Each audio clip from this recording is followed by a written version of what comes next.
Just quick. Welcome to the Copy Closer podcast.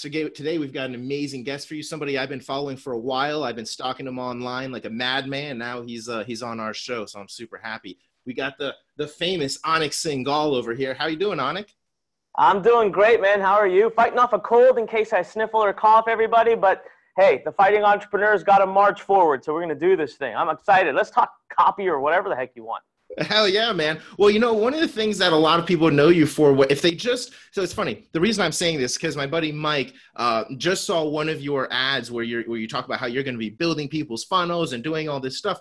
And he didn't know you're actually, I guess, had some kind of background in copywriting. He's like, this guy's got amazing ads. He's like the best media buyer in the world. He's got all this cool stuff. I'm like, yeah, he was also a copywriter, I think, back in the day. I don't know, but there might be something to it. So I'd love to know kind of I want to get into some tactical stuff, later into this podcast, but I'd love to know, where did you start? What did you do before, I guess, you even fell into marketing, and how did you even fall into marketing? It's always a cool story. No, I'm happy to share. So it's funny you ask about the copywriter. I have this joke with my wife. I say, when I die on my tombstone, I want it to say great husband, great father, copywriter. I identify with the word. It's who I am. And wow, was I not meant to be a copywriter? How the heck I fell into this world? It's such a cool story, but it's a story that's helped me create over $250 million in sales. And I tell you, I glow when I talk about copywriting, and you can't be around me long enough and not walk away thinking, man, I want to learn copywriting, because I genuinely believe it's the #1 skill every entrepreneur has to have. If you are struggling right now for success, it's because it's copywriting. Like it's the be all end all for success. And I'll just give you the story of how I fell into it. So this kind of goes back to high school. So in high school, I was this overachiever kid. Okay.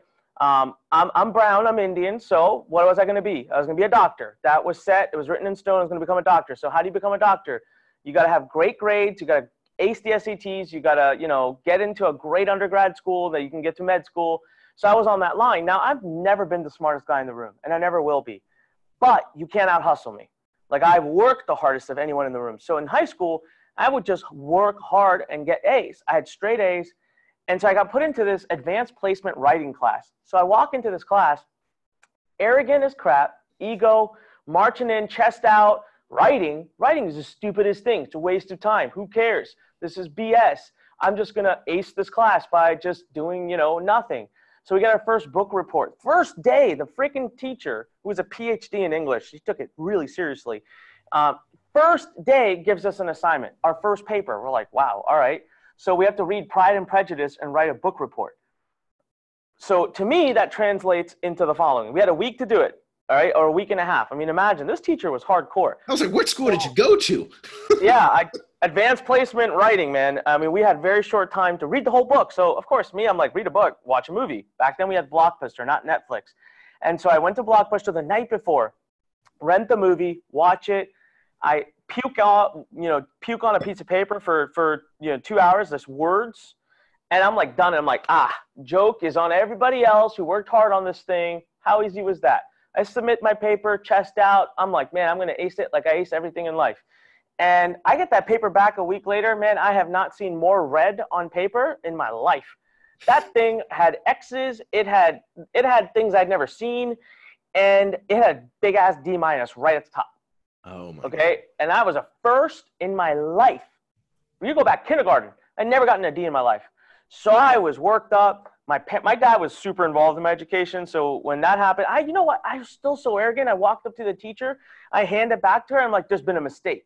I genuinely thought there's been a mistake. She looks at me and she says, yeah, it should have been an F, but I gave you a D- because I was being nice. I'm like, what? Who do you think you're talking to? So I go home and tell my dad. That leads to a bunch of parent-teacher conferences. Guidance counselors get involved. I'm going there every lunch for extra tutoring. Now, here's the problem, and my teacher saw through me. I wasn't going there for extra tutoring because I wanted to learn to write. I was going there for extra tutoring just to bug her enough to get a better grade. I had to get an A, right? I couldn't ruin my straight A stride. So I, quote unquote, worked hard that semester, but I didn't really care for writing. I hated it. I even told my teacher once, I said, look, the only thing I'm ever going to write is a prescription pad. Like, I don't care. She got so frustrated with me. I remember once this poor woman comes to me and says, please don't ever write for a living, no matter what you do. right? I mean, I was that bad. And I was like, I don't care. So this is my initial introduction to the world of writing. I hated it. And I did not get an A. I got a B- in that class. It broke my straight A stride, right? So I carried that with me. I go to college. I'm going to study to be a doctor. Within the first 2 months, I realized I'd rather stick a knife in my eye. I can't handle it. I don't want to do it. It's not for me. So through one thing to another, I switch professions. I switch universities. I lost my full scholarship. My poor father now has to pay all this money for me to go to school. And I switched to business school, which no one in my family's ever done. My dad's like, what's going on? This kid was on a straight track to like a Harvard, medical school. Now he wants to do all this. But my parents are amazing, supported me. So I decide to start trying to find a way to make money online. I just had to make some money. I wanted to buy a nice car, man. I really wanted to buy a nice car. So I started researching stuff, and I fall onto this forum. It was more like a chat board that was talking about people that were selling PDF books or PDF things on ClickBank. So I'm like, what is this? Now, imagine this is 16 years ago. This is a long time ago. And so I felt like it was finally something that didn't sound scammy. It didn't sound like stuff in envelopes or whatever. So I kind of got intrigued by it. I started researching it, started studying it for like 7 months. I studied it. And finally I was like, man, I'm on. I got it. I know exactly what I need to do. I got the niche. I got the everything. And the funniest thing is, man, I was broke. I had no money. So I had to write a book. It was like the irony of life, right? So I had to create my first product. And man, I put my heart and soul into it. It was a 300-page book. I still think it might be the best book I've ever written. And it was all for college students to teach them how to study in school. Oh. All right, $47. And then, Carlos, guess what? I need this thing called a sales page, right? And I can't afford to hire anybody. So the problem solver inside of me goes, and I just pulled up a bunch of sales pages from other people. And I'm like, let's just do it. Now, look, I was writing out of necessity. So it didn't even process that, hey, you've been writing for months straight now. Like the one thing that you hated, that you suck at the most, this is what you're doing. Because that's what entrepreneurs do. We do what's necessary. We just don't sit and fret about it. So I wrote something that looked like a sales page. I learned to do design. I used Microsoft Front Page. Rest in peace. I miss you. Awesome software. Built my business on it. Everyone who hated on it, I hate you. Front Page was awesome. All right. So I built my whole website, my sales page using it. I go live. I got my Google ads ready to go. I go to class. I'm striding, man. I got a strut going to class. I'm like, by the time I come back from this class, I'm going to be rich. I don't need any of this crap. So I get back from class. I run to my room, hit refresh, 0, no sales. I'm like, all right, well, shoot, people are in class right now. They'll buy later. Days go by, 0 sales. So I'm bummed out, man. It was 7 months of hard work. Once again, my relationship with writing is proving to be completely poisonous. Like it's toxic. It's not working. So in a last ditch effort, this one person introduces me to a person by the name of Justin Ford. And he says, hey, maybe you're selling this book to the wrong people. You should not be selling this book to students. Sell it to the parents who pay for college. I said, God, that's brilliant. So he says, I know a person who sells products to parents. Maybe he can help you. I said, great. So he connects me to this guy, Justin. I message Justin, and within a day, Justin replies, sorry, kid, can't help you. I speak to parents of toddlers and infants. Yours is college kids, not the same market. I'm like, all right, yet another door shut down. However, a day after that, Justin sends me another email, and this is all the email says. It says, hey, by the way, who wrote this page? He's referencing my sales page. Oh man, Carlos, when I heard that, dude, I had chills go through me. I was like, shit. He's gonna totally hate on me. It was like that English teacher flashback. I'm like, he's gonna make fun of my copy. I'm so bad. I'm a horrible writer. No wonder I'm not making any money. No wonder I'm not getting any sales. It's horrible. But thankfully I wrote back and I said, Justin, that was me, but I know it needs a lot of work. It's just a test and da. Justin wrote back something I never expected in my entire life. He wrote back and said, actually, I see some potential in you to become a copywriter. I would like to offer you a paid internship under me to learn copywriting. Wow. And I sat back and stared at that email and I laughed and laughed. I said, this man has lost his mind. You want to pay me to write? Are you crazy? I hate writing. I'm not touching that with a 10,000-foot pole. So I said no. And you know what? I don't know what it was in Justin. And Justin and I have spoken about this so many times since then. He did not give up. Now, one thing I loved about Justin is he was a very wise man. Every time he spoke, it was like wise business intelligence and words. So I liked him, so I kept talking to him, but I kept saying, no, don't want to learn copy. One day, Justin makes me an offer, and if anyone's wondering why I'm going on and on with this story, there's a truly awesome, cool, like, climax to it, so stay with me. So one day he makes me an offer. He says, I want you to fly down to Delray Beach. There is a copywriting event happening. I will pay for your flight, your hotel, your ticket to the event, and everything. And you get to come hang out with me for 2 days. Broke college kid, free vacation to a beach. Are you kidding me? I'm in. I'll go. I don't care what it's about. So I show up and I decide myself as an entrepreneur, I'm like, hey, listen, if you're going to go here, honor the man's investment in you, sit up front, take notes, be excited, listen, and at least give it all you got. Now I'm expecting to walk into a room with a bunch of people with their pinkies out, sipping little, cups of tea, because writers, right? That's what writers do. And I walk in, man, the first person who greets me is a biker in leather freaking pants and leather jeans, tattoos everywhere. I'm like, whoa, what's going on? That place was vibrant, people dancing around, crazy. It was not what I ever expected. So I go sit in the first row. Now, I've been in the marketing space at this point for over a year studying. They introduce the keynote speaker. They say, ladies and gentlemen, please stand up and put your hands together for Michael Masterson, also known as Mark Ford. Wow. And I just froze. First of all, I was like, Michael Masterson. I knew enough to know who the heck Michael Masterson was. And I'm like, I'm going to listen to this guy. But then I caught something. Mark Ford. So within a couple hours, I ran to Justin. I said, Justin, your last name is Ford. And he goes, yeah, I know. And I'm like, and he goes, that's my big brother. Shut the fuck up. What? And I'm like, oh my God. For months, the younger brother of arguably the best copywriter to have ever lived has been begging me to work under him to learn copywriting. What the heck is wrong with me? So on the spot, that very minute, I was like, you got to do this. And then Justin says something to me at that event that changed my life forever. $250 million goes back to this one sentence that changed my life. I never understood what it meant at the time, but it made an indent on me. And it took me years to understand what it meant. And here's what he said. He said, every successful business person must be able to sell through the art of the written word. Those were the final closing words he said to me when I was like, I'm in. I never understood what it meant, but man, it was so wise. It sounds wise, right? Every successful business person must be able to sell through the art of the written word. And it was not probably till I had sold $70, $80 million online that I thought, holy crap, I get it. Every penny of what I have made is thanks to this. Thanks to the ability to write. That weekend, that event changed my life, my perspective on writing. I fell in love with the idea of writing. Now, guess what? I still grammatically suck. All right? My English teacher would still not like me. I've written books now, multiple books, but I don't have to edit them. I just write. I got great people to edit them, right? So grammatically, they're okay. But people still message me all the time, hey, your book's got grammatical errors. And I'm like, whatever, dude. Whatever. $250 million in sales. No one cares where the hell my commas are and periods are and dashes are. They care about the message. That's it, man. I mean, I never looked back after that. And now I've invented my own copywriting formulas. I'm out there teaching it. The stuff that they taught 20, 30 years ago, it doesn't work anymore. I'm out there now teaching how direct marketing is dead. Direct marketing has died. It has evolved into something I call interactive marketing. And because it has evolved in interactive marketing, the old formula no longer works. We are now on the new formula. There's a new way of writing copy because the human mind has anatomically changed.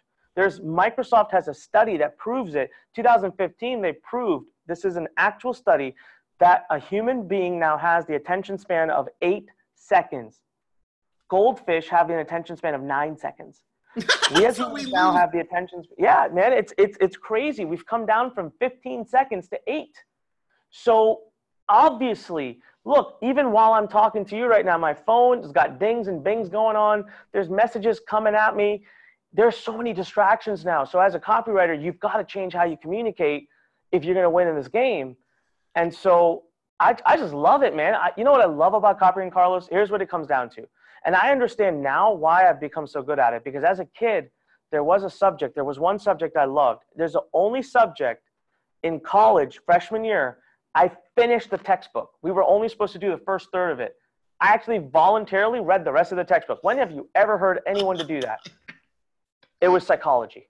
I love psychology.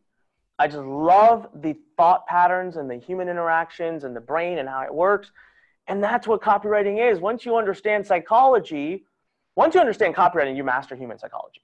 Yeah. Right? So now, whether I'm trying to convince my wife to let me go do something, let me take a guy's trip to Vegas, or whether I'm talking to my parents, or whether I'm, meeting new people at a dinner party. Listen, man, I was the shyest kid you'd ever meet. Now I go to a dinner party, I got a crowd of people around me. I'm the center of attention. I'm genuinely using my 5-step copywriting formula again and again and again in every interaction. So copywriting for me, I'm done with my rant now, by the way, but copywriting for me friggin' changed my life, dude. It is by far the most important skill every entrepreneur must have. If they don't have it, they're missing out. Oh, I see. You're like the best person to interview. I love it because you have so much passion about this that you can keep going on and on and on. And it doesn't take hard work on my side to get good information. Like I've got like a freaking 16-minute rant right there. No, dude, I've got like a page of notes already that I'm loving. So you talked about something that was really interesting, and it's kind of a cool statement, kind of a bold statement about the old methods of direct marketing, copywriting, stuff like that are essentially not working anymore. And you talked about interactive marketing. Can you talk a little bit more about what interactive marketing is, and then kind of lead that into your 5-step formula you just you dropped there that now I'm dying to write now? Yeah, man. Okay, so let's talk about direct marketing, right? So if you go back in time, the first kind of marketing that was ever really around was brand marketing, right? So because marketing was so expensive 30, 40, 50 years ago, mostly big brands would run big campaigns, and they were doing brand marketing. They wanted logo recognition, name recognition. They wanted familiarity with the brand. Then comes along, direct marketing decades and decades and decades ago, centuries ago. And direct marketing made it so that people that aren't Nike, that aren't GE, can do ads, because it was, I send you a letter, you buy something. It cost me $1, I made back $1.50. So I can scale that, I can do that all day long. So all of a sudden it opens up the world. So it's called direct marketing because it's direct to consumer. But you can actually look up the definition of direct marketing on Google right now, and it specifically speaks to the effect of things like postcards, direct mail, billboards, infomercials. That's direct marketing, okay? Direct marketing is one-way communication. One way. The only way your consumer communicates back to you is if they purchase. That's it. Look, man, if I send you a letter, I have no flipping idea if you opened it, read it, touched it, got it, received it. Sure. I got no clue. So, and now think about how expensive direct marketing is today in today's terms. If I want to film an infomercial, I'm going to put $50,000 to $60,000 in filming costs. Yeah, it's a 6-figure deal. Yeah, in order to do even a small test, another 50 grand. Yeah. So it's a $100,000 minimum risk to test an infomercial. Okay, do you know how much it cost me to run an ad on Facebook to test? $20. Yeah. $20. That is a monumental difference. Okay, now we go back. So let's just look at some of the most popular direct marketing mechanisms used 20, 30, 40 years ago. Cold calling. How much do we love those now? No. I mean, there are apps developed to block them. I don't answer if I don't know a number. Cold calling. All right, but that was huge back in the day. Okay, postcards. I mean, unless I'm sending a postcard to my uncle and aunt who are like 70, 80 years old, I don't really know what the hell postcards are used for. Billboards. They're there. I don't look at them. Okay, let's talk about sales letters mailed to your mailbox. Do you know, I check my mailbox like once every 10 days now, and it's usually because my post office person gets pissed and leaves a note at my door and says, please empty your damn mailbox. And I don't care what's in there because it's not important anymore. But I remember my dad's ritual. That was a sacred box. He'd come home from work. He had a ritual. He walked there, get the mail, walk in, put his briefcase down, get a cup of tea, go sit in a special chair with his little letter opener and read every single thing that came through. We don't have that now, right? So, and then you look at direct selling. How many times as a kid would you have seen someone come into your parents' home with a briefcase, sit down and talk to them, selling them something? When's the last time you saw that now? I don't even open the door. If there's a doorbell, I got a Ring app. I look at them. If I don't recognize them, I'm not getting up off the couch. It's a different day and age. You don't want to open your door. It's not safe anymore even. So direct marketing has to evolve because now what's happening is it's evolved into interactive marketing. So what's interactive marketing? It's a two-way communication.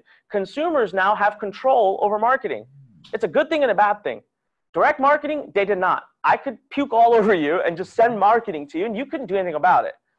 Now consumers, look, if you're on Facebook, you don't like something, don't show me this, right? If you're on Facebook, you scroll past it 3 or 4 times, Facebook reads your interaction and says, Carlos doesn't like this topic. Stop showing him ads about it.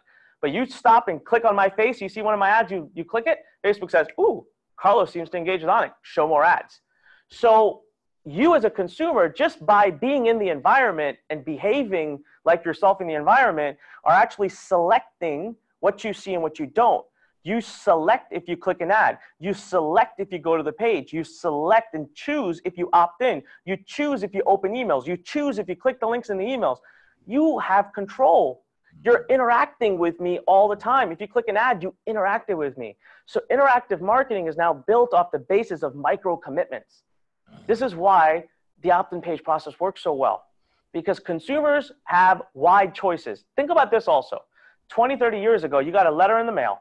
It had the best weight loss secret in the world. And you're reading the letter. All right. Let's say there's no Google, there's no Yahoo. This is pre-internet. You read it, you get excited. What are you going to do? Call your friends and say, maybe they've seen it. Maybe they know about it. How are you going to check? You don't. You just say, I'm going to take a shot. $50, I'll buy it. Today, you're not even 2 pages in and you got Google out and you're looking into it. You're thinking about it. What is it? You're seeing all the marketing from its competitors. You're seeing review sites. Consumers have full control now. So they get to choose whether they want to buy with you. And so you can't throw up messaging that's marketing too fast, too soon. You can't make them commit too big, too soon. You've got to date your consumers now before you can marry them. And that's micro commitment, and that's interactive marketing. Interactive marketing means you need to build your copy, you need to build your marketing in such a way that you are reading the responses from the market and evolving and improving, like retargeting ads, you know, knowing where in your funnel people are and changing the messaging and marketing. That's interactive marketing. And I'm sorry, but that's the future. I mean, it's the present, it's the future. It's where have you going. heard of a software? I'm sure there's other kinds called Lucky Orange, where it records a screen of your page. I use it every day. I was going to say, it sounds like you would use it, because saying what you, how else would you be able to see where, you know, where people are dropping off and stuff like that? Have you used, and I'm curious because I've used it and I saw it, not a huge difference, but it's a decent difference.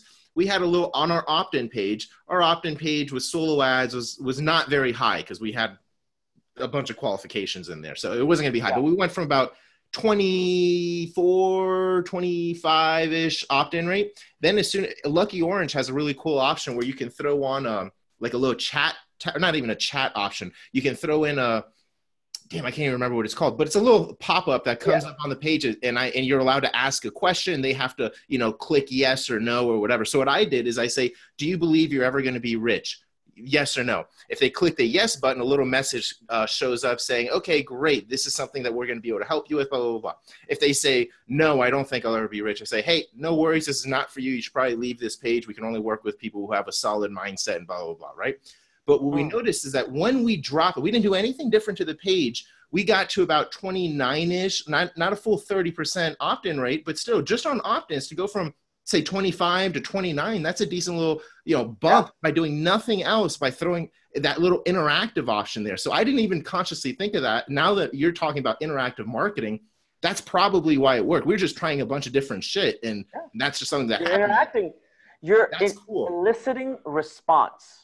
Okay? This is my new rule that I teach all of my students. I teach copywriting. Copywriting is not about selling anymore.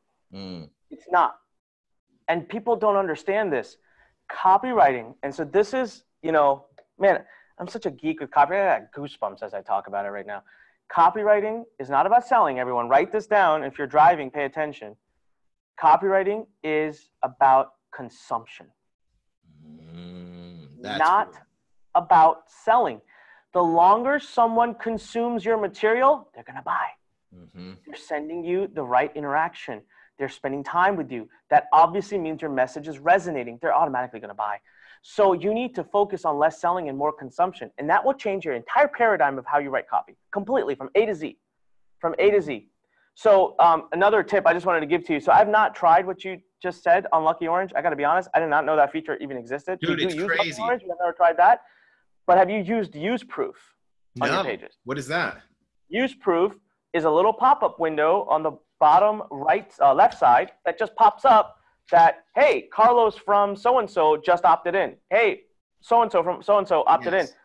Dude, 10 to 15% bump just by throwing that on there. That's it. It's API driven. You don't got to do nothing. You just throw it up, leave it there on the little corner. It's a de facto. We don't even split test it anymore. We split tested it so many times it won every time. We just have it on all of our pages now. Yeah. That's really interesting. One of my old clients, Travis, who I kind of started stealing some of this, I always fuck up his last name, Travis Sago or Sago or something. But he had a really cool formula back in the day where he would basically go from long form email directly to an order page. And that was working. And then what he figured out, from my understanding, because I'm not Travis, what he figured out is he was sending email to long form sales page with a chat box that would come up, and he'd have his salesperson engaging everybody who was on that order page for, say, a minute. And now they'd have this back and forth dialogue. So it's, again, proving the fact that interactive marketing is really what's taking over. I don't think anyone's actually put that, like, conceptualize it as well as what you're talking about. At least I know I haven't. I've just heard about throwing shit on there makes stuff happen. It's really like the fourth thing I'd want on my tombstone. So it's a great husband, great father, copywriter, founder of interactive marketing. So I've been really trying, right now we're working on a book where, it's called, I was calling it The Death of Direct Marketing. And to be very honest with you, I was petrified of what Dan Kennedy would do to me if I released that book. And rest in peace. What a man. I mean, what a service he did to all of us. I don't know. So I changed the name to Birth of Interactive Marketing. And now I'm like, so it really is, it's all about the interaction, man. It's all about creating the back and forth with the consumer. It's all about the fact that consumers are so commitment phobic now. I mean, they don't want to commit until they're ready. So the more micro commitments you can create, it's just better. It wins every time for us. There isn't one time where I've tested taking a funnel or something of mine that was micro focused and moving it to just macro, like everything at one time. I've never made a funnel work on the macro level. But that's what a lot of marketers are doing. A lot of marketers hear the word copywriting and think, sell, sell, sell. I'm the exact opposite. I lure you in, I give content, I teach, I keep you.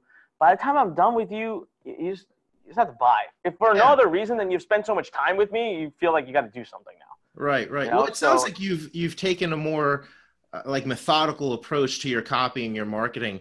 A lot of folks like myself, I've been guilty of just kind of being the lazy copywriter that's like, fuck it, let's just throw up a quick page, write a long form sales letter for some reason, see what happens. But, that actually is not faster because what it sounds like, if you can get these minor commitments, by the time they get to the sale, it doesn't have to be a 50-page sales letter because you've kind of broken this up in little chunks. That's really interesting. Years ago, like 10 plus years ago, there was somebody doing it. I don't know who it was. It was so long ago, and I remember seeing this, and I always think about this now, how it would probably work better now than it did then.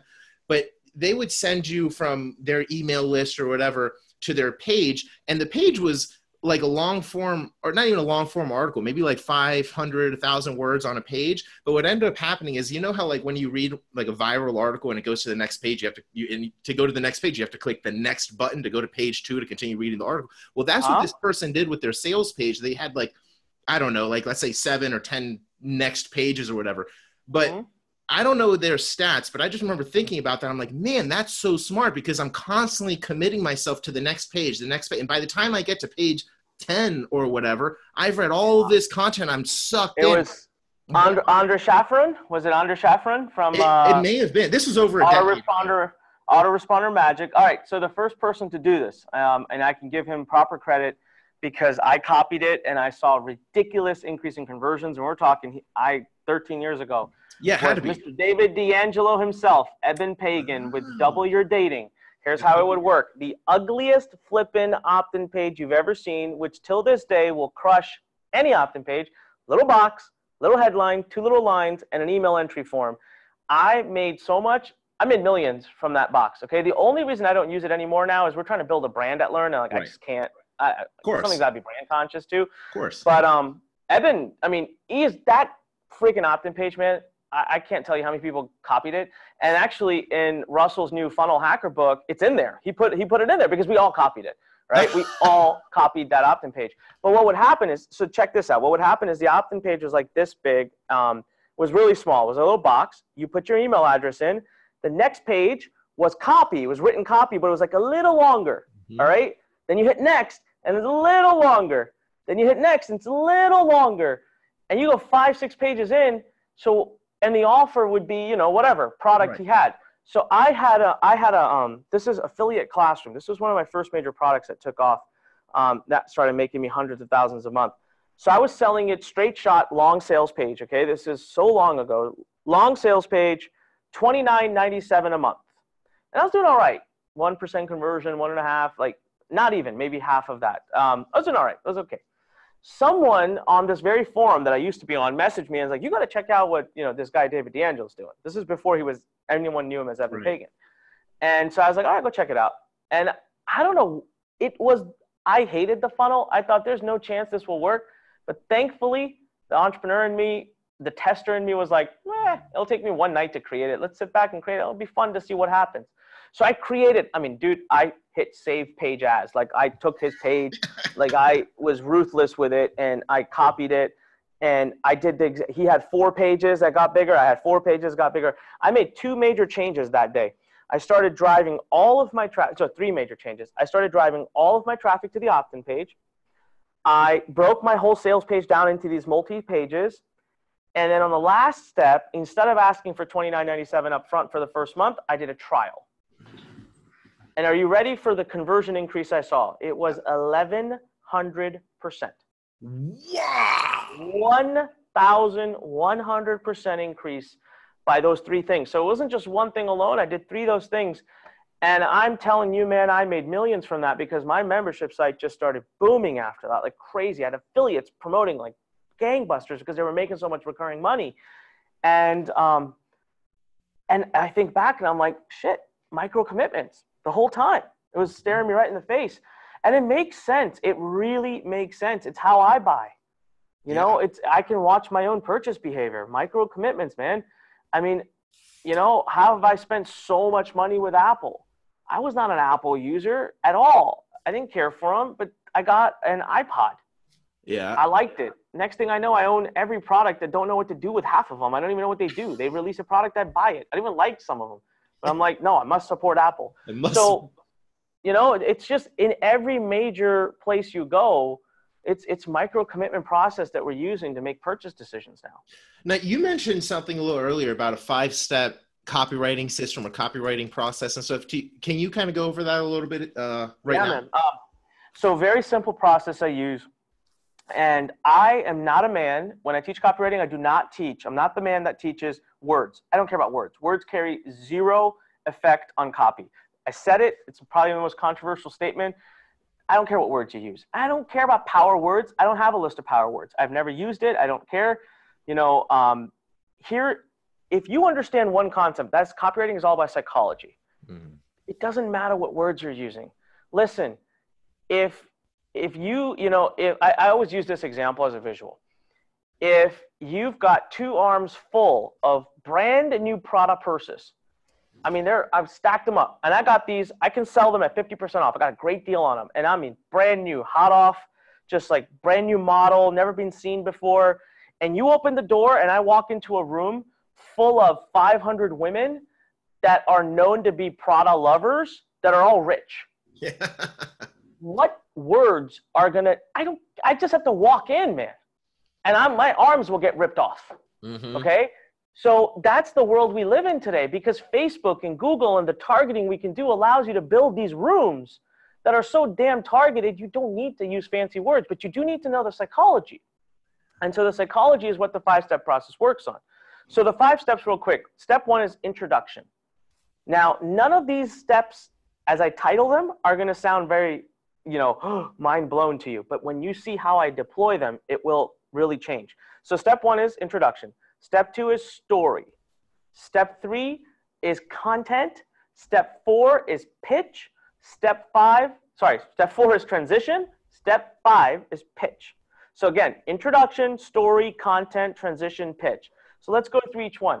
And the way I teach this to copywriters is I don't talk about words. I talk about the purpose, the psychological purpose behind each step and how it builds the narrative that eventually leads to a sale. Step 1, introduction. Plain and simple. What's the purpose of an introduction? It's what's in it for me. So that's exactly why starting copy with, hi, my name is Anik Singal. I've been doing internet marketing for 16 years. I've won lots of prizes. I'm really good at what I do, and I can show you how to. No one cares. No one, honestly, I swear, I hate to say this. No one cares about you. They just don't care. So versus, this is why headlines. A headline is an introduction on a written sales page. All right? And your introduction has to be as long as compared to the ask of the price. So on a webinar, an introduction is 3 to 5 minutes. Why? Because you're probably going to ask for $1,000 or $1,500. But on a VSL, it's probably 8 to 15 seconds. Because remember, attention span, 8 seconds. That's Microsoft study. On a written sales page, you're typically only asking for 97 or less. So it's just the headline at the top. But what's in it for them? You know? So something as simple as 5 secrets about paleo that no one told you that could kill you. Read this letter now. Yeah. It's like, someone who's about to do paleo is kind of they're going to want it. Yeah. They're going to want to read it, you know? And remember, my purpose of the introduction is not to sell them. I'm not trying to sell my product. Consumption, ladies and gentlemen. Consumption. My purpose is to get them to read. So the purpose of the introduction is what's in it for them long enough so that they get to the story so that I can hook them. All right. So now we move on to step number 2, story. The biggest mistake I see being made with story.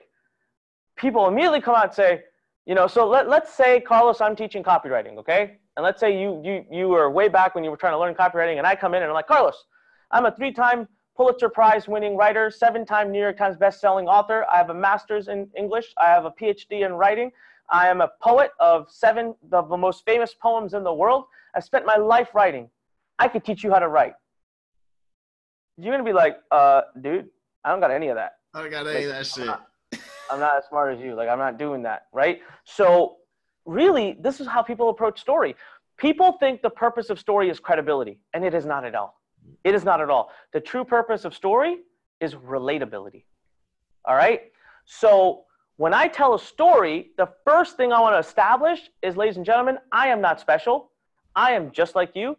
But the system, the product, this, that I was so fortunate, so blessed to have received, right? This is the Holy Grail. So I'm just like you, but I was fortunate. I got this. Now look, I got lucky. Do you want to wait till you get lucky, or can I just hand it to you? So a great story is always a journey.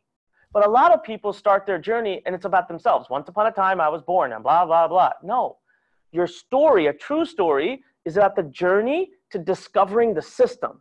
Because in that journey, you get a chance to subconsciously plant just how freaking difficult it was. The hardships you went through, how, the person then's reading and listening is thinking, I don't want to go through all that, man. I better just give him some money and let me take it here. Exactly. So the true purpose of story is relatability. The other concept I teach here that everyone can walk away with, a visual for story, is Batman versus Robin. Don't be Batman. So Carlos, if I come to you tomorrow and I'm like, Carlos, what are you doing tonight? And you're like, I don't know, go to bed, watching some Netflix. I'd be like, dude, you're such a waste of life. Why don't you go out and save the world? Why don't you climb buildings and stop crime? That's what Batman does. What would you say to me, Carlos? If I was like, why aren't you out fighting crime like Batman? I'm fucking lazy. I don't know. Probably you'd be like, dude, I'm not Batman. Yeah, I'm not fucking Batman. I don't got billions of dollars. I don't have a dude underground making me trinkets and toys. I'm not in the best shape of my life. I couldn't stop a bullet with my head. I'm not Batman. But if I came to you and said, Carlos, what are you doing tonight? And you're like, I'm hanging out, chilling. I'm like, great. Hey, Batman is at the corner of 5th and K Street and needs a ride to the other side of town so he can go fight crime. Do you think you can drive him? Yeah. Yeah, I can do that. You can drive a car. So be Robin. Listen, the only time you're allowed to be Batman is if you are the product. If you're selling coaching, consulting, contract work, services, agency, you're Batman. Because you want to put at Batman what the eventual product is. So if you set yourself up so amazing, but eventually you're selling a product that's not you, imagine the subconscious disconnection you've created there. The person really wanted you, but they're just getting this kind of version of you that lives in a PDF or a video. So that's not right? But so this is where we come to relatability. So now we kind of flow the narrative into content. So content, what's the purpose of content? Well, shock here is its credibility. Most people would never think this, but this is because consumers have unlimited choice now. Remember, consumers, the more choice they have, the more demanding they become. They want to learn from your sales material. They want to walk away with value from your sales material, otherwise they're not going to buy from you. So it is in the content that you get a sale. Write this down, everybody listening. The pitch is not where you get a sale. Never, ever. It's the content where you get a sale. So let me explain how that works. So let's say right now, I come to you and I'm like, I'm a weight loss expert, weight loss coach. I've helped people lose weight. I charge $1,000 a month. I'll coach you. Listen, there's 3 things we're going to do. You're going to eat less, move more, and drink more water. Now I'll take that check for $1,000, please. You're going to be like, what? Now, the thing is, that's the truth, actually. That's really what you need to do to lose weight. But people are like, that's not aha at all. I got 0 aha moment from what you just said. So I'd have to spin it and say, we're going to eat using something called the PALM method. This means you can eat anything you want in the world, called the PALM method. I'll show you how to drop weight every day, eating whatever you want. Number 2, we're going to create a 7-minute metabolism boosting routine every morning. All you need is 7 minutes and your body will burn 1,100 calories throughout the day on its own. Number 3, I'm going to show you the lemon secret, how to get more water in every day that you love, that's tasty and delicious and blah, blah, blah. And all of a sudden, a person's like, oh, where do I sign up? I probably said the same thing, but that aha, right? The aha is so important. So in the content, you've got to focus on the what, never the how. But this is where copywriters win or lose. You've got to be able to express the what and create an aha. A lot of people start leaning on the how to create the aha and you lose the sale. But you got to be able to create an aha through the what. And that is what's going to give you credibility. So right now, as you're listening to the podcast, you're this far in, why are you still listening? Because most likely at some point you've had at least a little bit of an epiphany, a little aha. You're like, wow, this guy knows his stuff. Let me keep listening. I think I got something to learn from him. If I was blowing a bunch of steam up your butt and I was telling you a bunch of stuff you've already heard, you already know, you'd have tuned out by now. Last piece I talk about content.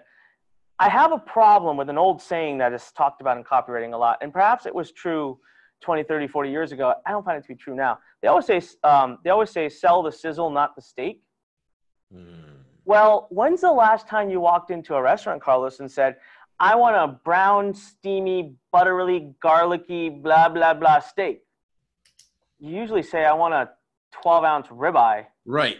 That's exactly what I actually asked for. Freaking meat. Well, ladies and gentlemen, your consumers now want the meat. You can't sizzle them. If you sizzle too much, you're the used car salesman. And they're out the door because they got choice. They're out. So the content is where you get the sale. This is why I proved to you. When I do, how many people have ever been on a webinar where you know there's a pitch at the end? Yeah, most people. Yeah. Right? Do you know how many every webinar I've done in my life, when I go from content to transition, I lose 10% of the audience. It's de facto. The reason is this. I don't care how good your pitch is. I don't care how good your offer is. If I'm not interested, I'm not interested. Look, I don't golf. I'm not a golfer. So if you come to me tomorrow and you say, dude, these golf clubs, this is what Tiger Woods uses.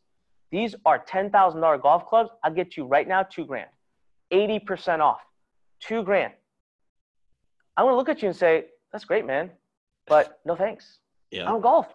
I don't need golf clubs. So the reason you stay to watch a pitch is because you're already sold. Most people don't think about that. The only reason you watch a pitch is because you're already sold. The only question you have left on your mind is how much? So you're sold. So it's the content that sells you. All right. So now you move from content, step 4, transition. Now this is the awkward part. See, if you've done step 1, 2, and 3 really well, you've become kind of friendly with the person. You've developed a rapport, the likability, the relatability. They're having good feelings about you. So this is like being in a room with your friend. Your friend calls you, says, meet me for lunch. You meet them. You call them, say, meet me for lunch. They meet you. They're like, hey, what's going on, pal? And you're like, hey, man, I'll sell you this iPhone for 50% off right now, $200. Take it or leave it. Your friend would be like, the hell's wrong with you? You know, it's awkward. You don't ask friends for money. So transitions are awkward, right? There's an elephant in the room. Oh my God, he's going to pitch me. He's going to ask me for money. Why is he doing this to me? He's been so nice. I've had such good rapport with him through this video, through this written sales letter. So rip the Band-Aid, address the elephant in the room. The purpose of transition is why. Why do you want my money? Do you know how crazy it is? People will give you money when you just explain why you need money. And sometimes it's as simple as, listen, this is my livelihood. I got bills to pay. I got kids to feed. I got a roof to put over my head. I work really hard to bring you this knowledge. This is my full-time life. I got to charge you for it. And people say, oh, fair enough. Mm-hmm. Instantly diffuses an awkward situation. So the transition should be quick. Listen, a lot of people don't pitch well. You got a lot of people that at the heart are trainers, are experts, are trainers, and are teachers. So they're really pumped up when they're talking the content. And then this is what I see it all the time. The pitch time comes and they're like, okay, everybody, so now that we've finished the content portion, I'd like to tell you about this product I've put together for you. And you know what's happening during that time? I talk about the subconscious and conscious mind. I want to give everyone another visual that you can walk away with that will teach you how to write copy and how it's all psychology.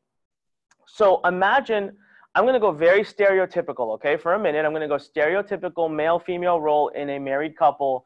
I don't want anyone to get all upset about this. I'm just trying to draw home a point. Stereotypical, you know, you got a husband-wife combo. You have a wife very heart-focused, very worried about the kids and, you know, protecting them. And she's very emotional usually, right? So you got the husband who's arms crossed. I don't trust anything. I don't believe you. Make a logical argument. All right. So imagine you're a life insurance salesman. You walk into this house. It's 1 against 2. You got both husband and wife in front of you. Who do you sell first? The wife. You got to sell the wife first because you can quickly make it a 2 against 1 deal. Yeah. How do you sell the wife? Well, if you're an observant salesperson, you look around the floor, you see toys. You say, hey, I see toys. You have children? Yeah, great. You're going to lean on that. Protection, safety, future, college, education. What if you die? What's going to happen to them? They're going to, you know, there's going to be a point in time in which the wife's going to turn to the husband and say, you get this. That's right. Now you got 2 against 1. So this is what's happening in a sales pitch. The step 1, 2, and 3, you're talking to the subconscious mind. Now imagine there's a relationship between the subconscious and the conscious mind. The conscious mind has given the subconscious mind, let's just say for sake of example, 3 cards. And the conscious mind tells the subconscious mind, listen, man, you get hyped up and excited to buy stuff all the time. I give you 3 cards a month. That is you can turn in a card and that will allow me to go evaluate what you want to buy. I'm not saying I'm going to buy it. I will evaluate it, but you get 3 a month. That's it. So now during the transition, that's when the subconscious mind would be cashing on a card. So if you get super awkward and if you get weird, what's going to happen is it's going to send a really weird signal to the subconscious mind that is sold and about to ask for the card. But now it says, whoa, what's wrong? Why is this guy talking all weird? Does he not believe or does she not believe in their offer? Like, why are they so unexcited and awkward sounding? They're going to say, I don't know if I want to turn my card in just yet. I only got 3 of these, right? So now let's just say you do the transition right. If quick, rip the Band-Aid, tell the why, move into the pitch. And so now the card has been given to the logical mind. It says, please, conscious mind, we'd like to make this purchase. What do you think? Now the purpose of the pitch is very simple. Most say it's to get the sale. It is not. It is to confirm the sale. All right? Now, what do I mean by that? Listen, humans are innately very greedy. And humans, when it comes to buying stuff, are kind of evil. Let me explain that. So let's imagine you've been driving down the street and your neighbors, they've got this store. They've got like a local store that sells things. And you drive by every day. You love your neighbors. They're really nice people. And every day you drive by like, man, I really got to stop at their antique store. I really got to stop at that store. I got to support my neighbor. I really got to stop there one day. One day I'm going to do it. One day I got to stop there. One day. All of a sudden, it's been months, maybe a couple of years, you see, going out of business, 70% off. Yeah. Turn right in. All of a sudden, one day becomes now day. Yeah. You move in because you got a deal going on. So I tell a personal story. My wife and I got married. We're looking for a house. We put some money down on our first property. I didn't really like it that much, but whatever. I was like short-term house. Man, it got dragged on forever, and it never ended up being built. And then we got switched to another lot. That one also gets dragged on forever, and it never gets built. Gets switched to another lot. Finally, I sue them, get my money back. It's been like a year and a half. We're really just stressed out, and I find this new home. Oh, man, we fall in love with it. We negotiate. It's really expensive. It's like 4 times the price of the original home. It was really expensive, but I love the house. This is my house. I'm not going to move from here for 10, 15 years. negotiate months, negotiate. And the day comes, they're like, all right, we accept. Put your deposit down. I write a $50,000 check for deposit. I give it to them. I walk out the door of the model house, and my heart falls to the pit of my stomach. And I'm like, shit, what did I just do? I just signed my life away. Now it means I can't move out of here. What if I don't love the house anymore? What if the house sucks? What if this sucks? What if that sucks? What, la, la, la, la. But I already signed. I'm done. The deal's done. Now months go by. They won't build a house. They keep putting it off, keep putting it off. I'm having panic attacks inside. I'm thinking maybe I should get out of this. My God, it's so much money. I don't know. And at one point I'm like, okay, I really think I should call my lawyer, you know, the one that helped me negotiate the deal. Maybe I should find a way to get out. But I'm like not able to do it. And one day I get this email, random email from the builder that says, hey, we've decided not to build your house. If you could just please sign this addendum, we will be happy to return your deposit. I'm like, whoa, gift from God. Like I could get out. But I couldn't help but think, why? Why are they not building my house? What's going on here? So I called my lawyer. I said, hey, I'm kind of maybe interested in getting my money back. Actually, I've been kind of freaking out about this house. So, but just for shits and giggles, could you please find out for me why they decided not to build my house? He's like, yeah, I'll go find out. Has a meeting with them. The builder was too honest. The builder told them, actually, it's because we're giving him the best lot. We way over negotiated. We're really not making any money, and he's getting the best lot, the best house. He's getting features we don't even offer anymore. It's just not profitable enough for us. My lawyer called me and told me this, and I said, listen, they signed a contract. You tell them to give me my damn house or I will sue their pants off. Instant transformation. At that point, the only thing I wanted was my house. Thankfully, got it. Loved the house. It was awesome. But such a lesson learned about the pitch. Confirm the sale. The human mind during a pitch wants to know, if I give you $1, are you giving me 10 back? That's it. Is it worth it to me? That's what you're asking. This is why you see but wait, there's more, and bonus, bonus, bonus, bonus, bonus, because they want to see massive value. The logical conscious mind is thinking, all right, I'm giving him $100, but I feel pretty good about it. He's giving me about $1,000 worth of value back. All right, we'll do it. So the purpose of the pitch is to confirm a sale. This is why they do all of the bonusing and everything.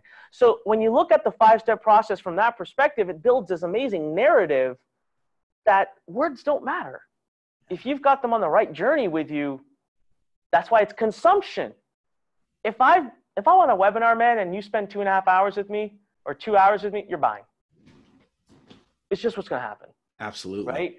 So that is the 5-step formula I use for everything when it comes to copywriting. Everything. You've dropped so much gold on this. I just wanted to shut up the whole time so you can keep on speaking. I'm like, this is so good. Now I've officially got 2 pages of notes that if you guys have been listening to this and you weren't driving, I hope you've taken notes as well. If you haven't re-listened to this, and make sure you take notes. Anik, man, thank you so much for being on the show. Where can people find out more about you, get connected with you? How can people get a hold of you? Yeah, thanks, man. Well, listen, I do some amazing podcast episodes. We do 3 episodes every single week. It's called The Fighting Entrepreneur. So go into Apple iTunes. You can go to YouTube. Just type in Anik Singal. My YouTube channel is youtube.com/Anik Singalcom, AnikSingalcom. And all my podcasts are there. You can also go to anikpodcast.com, ANIK podcast.com. And all my episodes are there. So please subscribe to The Fighting Entrepreneur. But the other thing I want to invite you to do is go to learn.com, LURN.com. We are building a community of entrepreneurs. It's free to join, lifetime free membership. I even have a free copywriting course in there. It's called Copywriting Bootcamp. Just type that in once you get your free membership. Totally free, no credit cards, Copywriting Bootcamp. Get in there, join the Learn Nation. We're going to be putting 10 million users into that. We're going to be putting 10 million entrepreneurs into this platform worldwide, connecting everybody. You can either be a part of the movement or you can watch the movement move right by you. So learn.com, anikpodcast.com, subscribe to The Fighting Entrepreneur. I would love to teach you and take you along this journey of me being an entrepreneur. And yeah, you know what? Every now and then I do a lot of podcast episodes about copywriting because I love it. So hell yeah. Guys, make sure you go check that out. Again, go to learn.com, LURN.com. Go to anikpodcast.com. Yes, sir. anikpodcast.com. And then make sure you subscribe to the actual podcast called The Fighting Entrepreneur. Anik, man, thank you so much for being on the show. It's been awesome. Yeah, man. Thanks for having me. It's been great. And as I always say, everybody, when life pushes you, stand straight, smile, and push it the heck back. Talk to you later.